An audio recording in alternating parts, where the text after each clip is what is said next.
auzu billahi samil alim mina sheytaani rajim bismillahi rahmaani rahim salaamaaleykum wa rahmatullah ñu ngi nuyu ñëpp waaye kàddu yu njëkk si sunu ndigalu sëriñ Cheikh Seydi Mouhamadou Mansour Sy ibnu Cheikh Seydi Mouhamadou Moustapha Sy Jamil ibnu Cheikh Seydi Aboubacar Sy radiyallahu taala anhu ibnu Cheikh Seydi El Hadji Malick Sy ñu ngi fi teew tey si continuité liggéey bi nga xamante ni ñu ngi ko doxal le 4 juillet fii muy fédération des daayira tidianes de Dakar et banlieue ànd ko riverains yi ci association bi ñuy wax ARACAS lépp tàmbali si ndigalu Serigne Pape Malick Sy nga xamante ni yéeneem la woon gannaaw ba mu ci diisoog xalifa bi mu wax ne Serigne Babacar Sy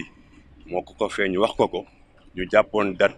dimanche 4 juillet def investissement pour nettoiement ak reboisement et embellissement ale xalifa Babacar Sy bi nga xamante ni le 30 octobre 1997 lañ ko njëkk a inauguré buñ ci jógee daf nañu daje le 7 juillet mercredi stop ak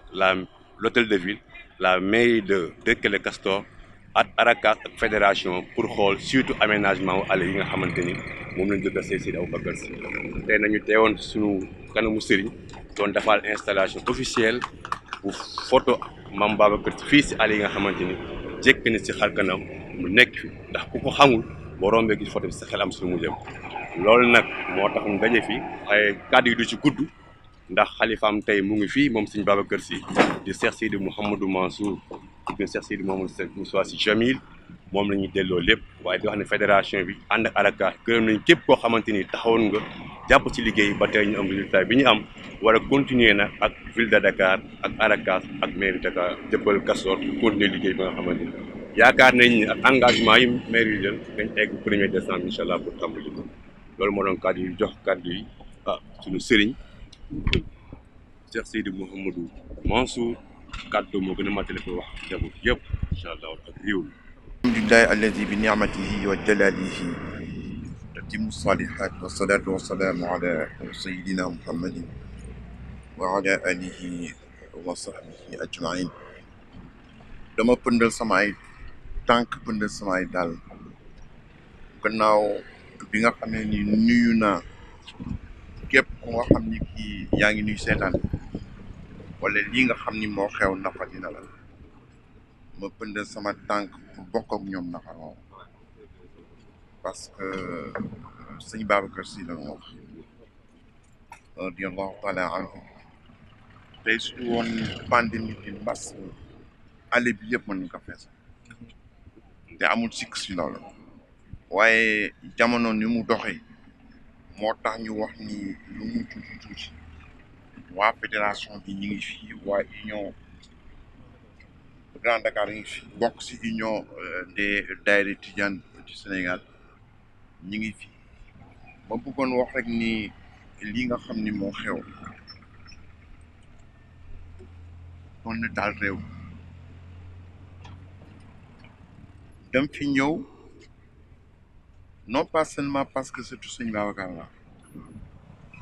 waaye man maay le co-président du Conseil mondial des religions pour la paix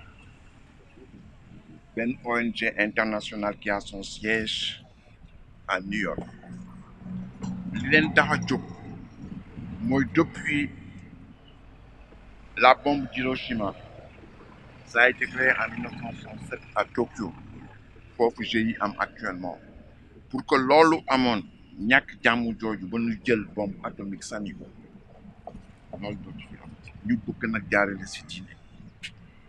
je suis co-président depuis 14 ans co-président pas vice-président depuis 14 ans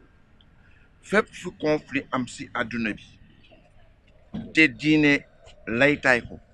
ñun dañ fay dem di négocier ñoo dem Soudan du Sud bi muy tàkk di négocier ba mu jeex ñoo dem Afrique du Sud ñoo dem Zimbabwe ñoo dem RCA ñoo dem RDC loolu mooy sama pain quotidien fépp fu nga xam ni fii suñ ko bàyyee mu law rek kenn doot ko mënati contrôler man damay ñëw taxaw ak américains yi ak ñeneen ñi nga xam daan tax dañuy dem si biir Macky le Macky Soudan du Sud benn politicien ñemewu ko def ay religieux rek ñooy dem wax ak ñoom ba teg seen kon loolu su ma ko dee def si bitim réew waxtuma sama dëkk bii nga xam ni moom laa dëkk fii laa juddoo fii rek laa am xaw ma leneen lépp lu ma nemmeeku sur la base de mon expérience internationale suñ ko bàyyee mu law mën na taal dëkk li nga xam ni mooy sama warugar doon sa sax doonu ma woon surtout Sëñ Babacar Sy li nga xam ne mooy sama devoir mooy ma taxaw te lii danger bu nga xam ne bii ñëpp si la tuuti yaa ngi rek du mujj di rek du julli di rek képp ku nga xam ne kii am nga un brin d'humanité et d'humanitude si sa xel lu mel nii soo ko seetloo xam nga ni mën na taal réew su doon en France Macron si boppam à chaque fois que ñu profaner les symboles du judaïsme les symboles de l'islam ñoom si seen bopp parce que xam ne lii suñ ko bàyyee mu laal France yëpp bay tàkk ñoom seen bopp ñooy taxaw dénoncer que ba pare engager les enquêtes ba ñu xool effectivement ñan ñoo nekk derrière ça surtout que sëñ Babacar nitu jàmm la sëñ Babacar moo imposé Senghor fii si Sénégal te bokk na moom diine tu woon sëñ Babacar sëñ Fall Senghor ne serait jamais président sëñ Abdou moom moo wax ni si attitude sëñ Babacar si Senghor la gëm ne yàlla ku mu jox nguur gi rek yaakaar yàlla ndax lu nekk def nañ ko pour Senghor bañ fol bien que catholique la waaye sëñ Babacar di nitu jaamu biñ ko laajee ni ko mais pourquoi diggante jullit ak kéeféer nga faral Senghor bii kéeféer te Lamine Gueye bi nga xam ne bii faraloog moom yaa moom a dëkk Ndar yaa ko jàng risaale mu ni ket falloowu ma imaamu jàkka dan ma falloo un député à l'Assemblée nationale de la France moo xam ne bi 99% yëpp wala 99,99% yëpp ay catholique kon kooku nitu jàmm la tey su fekkee ni Sénégal am na jàmm ji mu am ba Macky Sall mën diriger ce pays Abdoulaye Wade diriger que Abdou Diouf diriger que Senghor diriger que yàlla ak attitude sëñ Babacar ak sëñ Fallou Mbacké kon du affaire yu tariqa du affaire yu diine affaire yu humanité symbole bi sëñ Babacar nag représente mën naa wax ni c'est l'un des hommes les plus populaires du Sénégal foo dem si àdduna ñu ngi célébrer sa grandeur foo dem si àdduna ñu ngi célébrer mbaaxam foo dem si àdduna damay faral di wax ni moom mii waroon nañ ko jox prix Nobel de littérature à titre posthume parce que soo sëggee si li mu bind te li mu bind yëpp jàmm na kon nag ñi ngi metti lu lii képp ku baax si dëkk bi lii la fa waaye yàlla dafa teel di àddu si yu mel nii si yonent bi sallallahu alayhi wa sallam lu ne dégg lu ne gis ñaaw teef lu ne teg nañ ko si deram waaye yàlla daf ne wasbir ala ma yaqul wahjurhum hajran jamila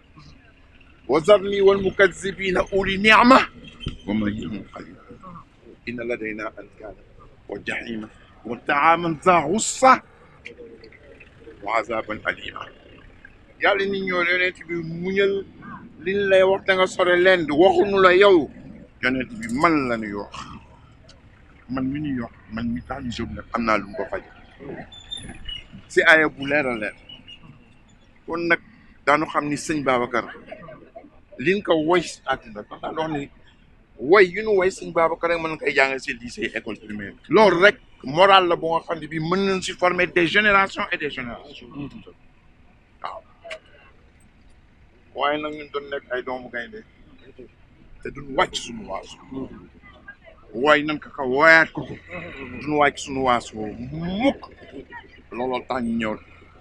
taxaw fii si waasu ñi nga xam ne lu bon rek moo leen itteel suñu defee kii ëllëg mën nañu ñoo koyaat provocation la te ñi am provocation boobu les forces ténébreuses les forces obscures nga xam ne diine taxaw rek moo leen bañ taxaw moo leen itteel ñoom leen neex lañu def Maintenant, je veux lancer la police. Ils ont les moyens de savoir qui est là. Lancer au ministère de l'Intérieur, engager enquête. Lancer au président de la République, de dénoncer. Parce que moi, je ne parle pas de loolu rek laa bëggoon wax. Wasalaamaaleykum wa rahmatulah. jërëjëf.